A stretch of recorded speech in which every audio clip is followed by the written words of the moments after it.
that was raised with regard to too many councilors being at the policy committee. So on the first and third Thursdays of the month, the policy committee normally meets unless there's a schedule issue. And we have 3 councilors on the policy committee, as well as Sheriff Simons and Bonnie Miles, who's a local real estate agent. Members of the public do drop in from time to time, depending on the agenda items. As it happened on Thursday, we had 2 councilors, Councilor Keniston and Councilor Ahern, who dropped in to listen to some of the agenda items that evening. This was not anything I was aware of beforehand, and I was focused on policy, so I didn't even think about it until the next day that this might be a matter of concern. However, given I wasn't aware of, it's considered to be a chance encounter. But Mr. Tengi can really refer to the law better than I can. So, would you like to expound? Sure, Madam Mayor. Based on what I understand, as you pointed out, there were 3 members serving on the policy committee, and 2 members of the council decided to attend as members of the public, which is their right to do.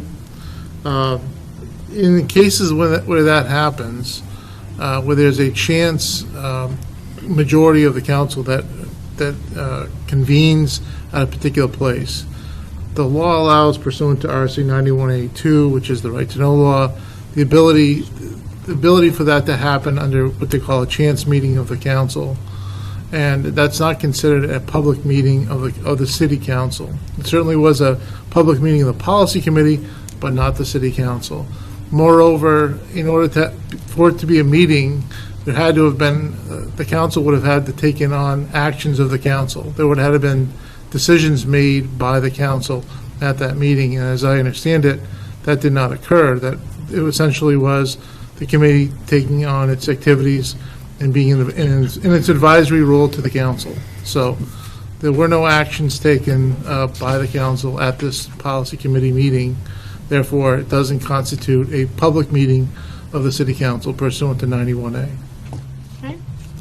Any questions from the council with regard to that? I know it was a concern. Okay.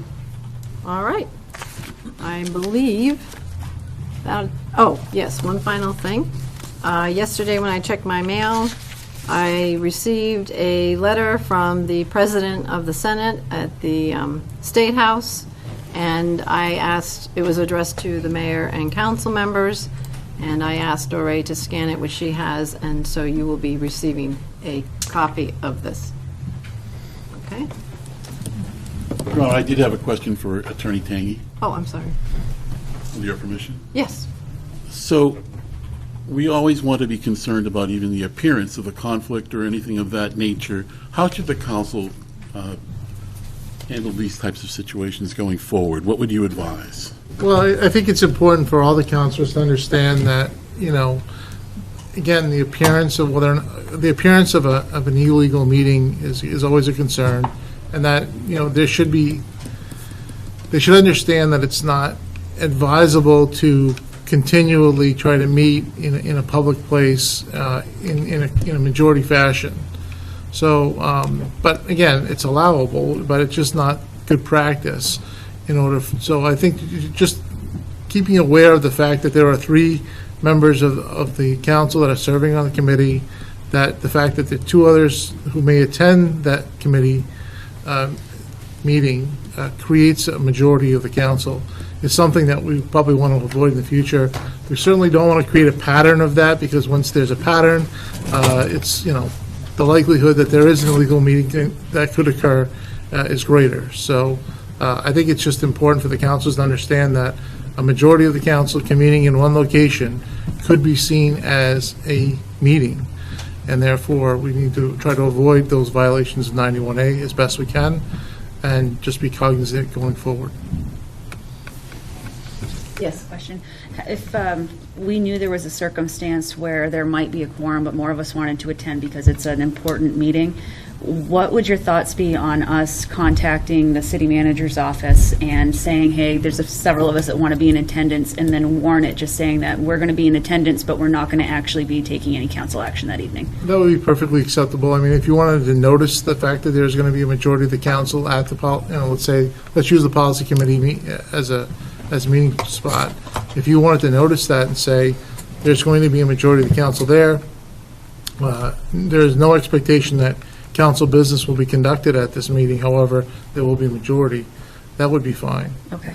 And certainly it lets the public know what's happening and who's going to be there, and the fact that there's a majority, but that there will be no council business being conducted that night. So that would be fine. Okay, thank you. Councilor Pope? Councilor Pope? So, I just want to clarify another situation or a few, just for the public and myself. So, let's say the planning board has a hot topic coming up and say 5 councilors attend that meeting, even though it's not a council-type vote. Is there any appearance of impropriety in that situation? I think the problem is that just by having the majority of the council at a particular event creates some concern and even maybe some inquiry as to whether or not the council is attempting to try to meet, outside the scope of 91A. So I think that's the issue. Now, the answer to your question is no. If there is really a hot topic and 5 council members are individually interested in that event or that outcome, they're fully entitled to go to that hearing and listen to what the planning board's going to do. Again, it's just really a question of appearances and perceptions that we just need to understand about and realize that could create some controversy down the road. So if we can try to avoid that controversy, that would be great. But again, it's not a violation of the law to do so. So I was going to follow up on that. There's also been in the past, there have been people who say, if there's 5 councilors at a social event, then we have that kind of an issue. Is that correct or incorrect? No, that's not a violation of law. So if you had Make sure that's clear. Yeah. I thought that was what I had understood several Right. times before. So, I mean, if 5 members wanted to attend the American Legion event that was just announced, if they decide to go on their own volition and go and to enjoy the activities, just because there's 5 members or even 9 members of the council at that event, does not create a meeting. And so the law is very clear about that. Chance encounters, social interaction of that sort does not constitute a meeting. Mr. McLean? Should the councilors be concerned or or cautious about expressing their opinions and indicating how they might vote in a future meeting as a result of attending a meeting where there's a majority of council present? Absolutely. I mean, that should not be, because then we are getting into the area of potential council business being conducted. So if someone goes to, say, a policy committee meeting and says something to the effect of, well, this is, I'm going to vote this way when we decide to actually convene with the council, that could be considered getting into the area of conducting city business. And that would not be allowed under the right to know law. Councilor Hearn, did you have something? Yeah, I got, going to a meeting as a citizen, I am a councilor, but I'm also apparently different and unique here because I'm also a state legislator. So is that going to make a difference? I went there as a citizen because, the day before I saw what the agenda was, and I'm like, hey, I'm going to go there. I just don't know about, sitting home going, okay, should I be worried that, some other councilors are going to show up? That shouldn't be crossing my mind as a taxpayer and a citizen of the Claremont that I want to go to a policy committee meeting or a zoning meeting or something, and all of a sudden, somebody else shows up from the council. We're not there as the council. Right. You have every right as a citizen to attend that committee meeting. And again, I'm not saying that what happened this past time was a violation of law. It was not. Absolutely was not a violation of 91A. And again, both Councilor Hearn and Councilor Keniston have the ability as citizens of this city to attend public meetings of other bodies. They have that right. The question, I think, becomes is if it becomes something where it's more of a pattern or becomes systemic, that's where again, perceptions and conspiracy theories may abound, and those types of controversies the council may want to try to avoid, because obviously that takes up your time, and obviously we're dealing with it tonight, and taking up your time, your precious time as the council to discuss these issues. So again, it's just something that you may want to be cognizant of going forward. But again, there was no illegality or improper behavior by any of the council members attending that committee meeting in their capacity, either as members or as members of the public. Anybody else? Councilor Koloski. So the letter of concern that I shared with the rest of the council, or asked that went to the rest of the council, this particular issue wasn't my concern, and I'll talk more about that later under the proposed charter amendment. But you referenced doing business of the council. When council members show up and weigh in on individual items, I mean, I don't understand the difference in, before you're about to weigh in on something of a 5-person council that's coming back to this council to act upon that policy. I don't understand where the difference lies. It's still business of the council because it's coming to this council. It's being decided to be presented to this council. So is there an opportunity that whoever's attending is identifying, I'm speaking as a citizen? Yeah, I mean, the distinction really is whether or not there are decisions being made regarding within the jurisdiction of the body itself. So is the council showing up, say, at the policy committee meeting and voting and making decisions on council business? And that, as I understand, did not occur at all. My understanding is that 2 members of this council decided that as members of the public, they wanted to go. Perhaps they may have even spoken to the agenda items of that committee. Again, that's not problematic. Again, really what we're talking about here is not an illegality. It's really just a perception issue, and whether or not we want to avoid that perception of the council possibly conducting illegal meetings.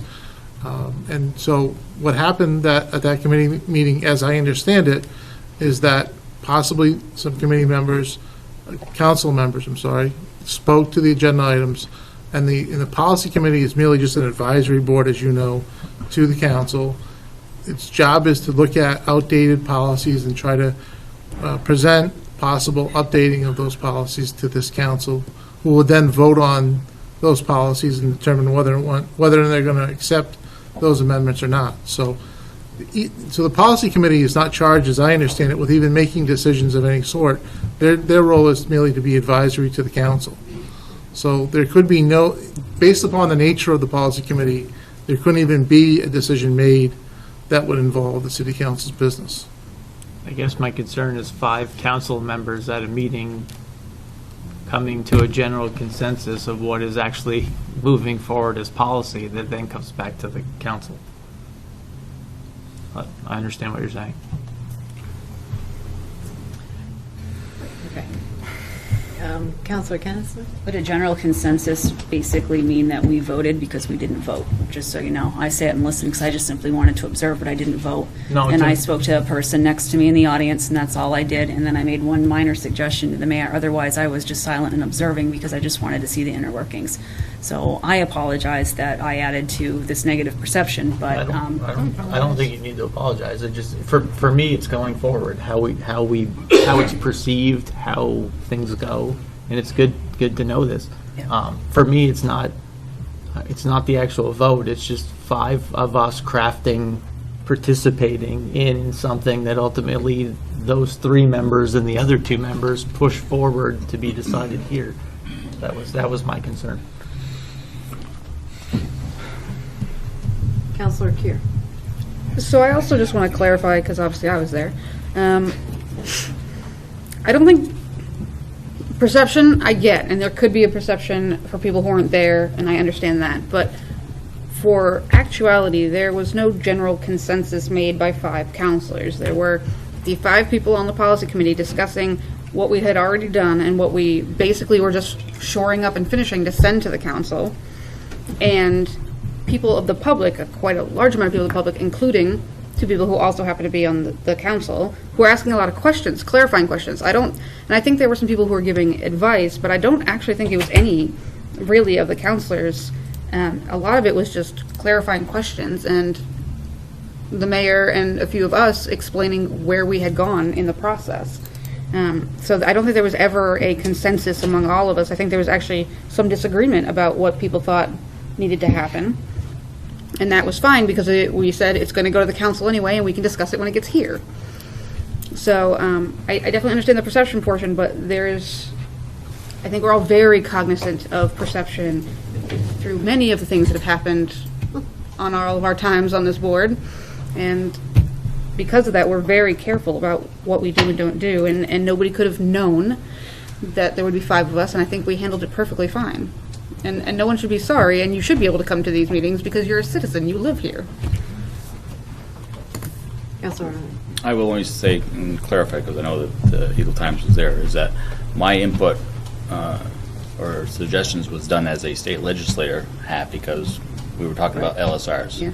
And that's the only input I gave as if you want to put a hat on, or so to speak, was as a state rep. But I was not. After that, I was, again, back as the public, but I didn't put any input as a counselor. Okay. So we're behind schedule. This is, I just wanted under mayor's notes to raise a concern that was publicized in, but anyway, I think everybody is everybody satisfied with the legal advice? Okay. Mr. Osgood, could you address that during citizens forum? So, thank you. All right, next, we're behind schedule, and we have a full docket, so